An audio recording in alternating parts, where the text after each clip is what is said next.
Ако првите генерации на катедрата по македонски јазик при Државниот универзитет во Тетово броеа по 40 студенти, сега во клупите има едва и по 10. Професорката Марина Спасовска вели дека ако се земе предвид иселувањето и намалениот број средношколци, тогаш овие бројки не се толку изненадувачки, бидејќи вкупниот број на запишани студенти е намален на ниво на земјата. Но дополнителна причина за малиот интерес за оваа студиска програма е проблемот со вработувањето.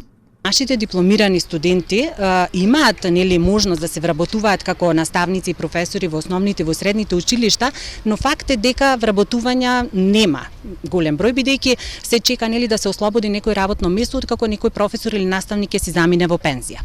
Меѓутоа, не знам колку се информирани сите идни студенти кои што се уште се колебаат каде да се запишат, дека со нашите студии, односно со стекнувањето на назив дипломиран професор по македонски јазик и книжевност, ќе може да се вработат како наставници и професори и како лектори.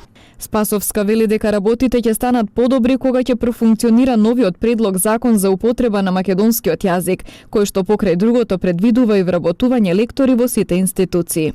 Меѓу другото, задолжително стипендирање на студиите по македонистика и тоа не само на првиот, туку на вториот и на третиот циклус.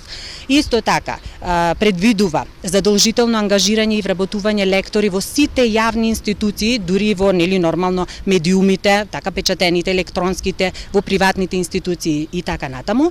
Исто така предвидува едно тело, односно инспекторат кој што ќе врши инспекцијски надзор на терен и обука на наставниците и професорите по македонски јазик, дополнителна обука.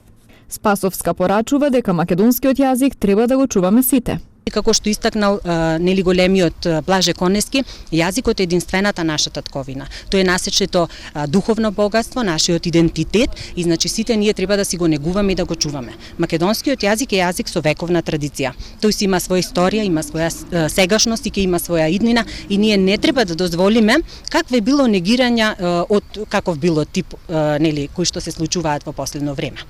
Интересот за студии на македонски јазик и македонска книжевност и јужнословенски книжевности не е на задоволително ниво ниту на Филолошкиот факултет на УКИМ.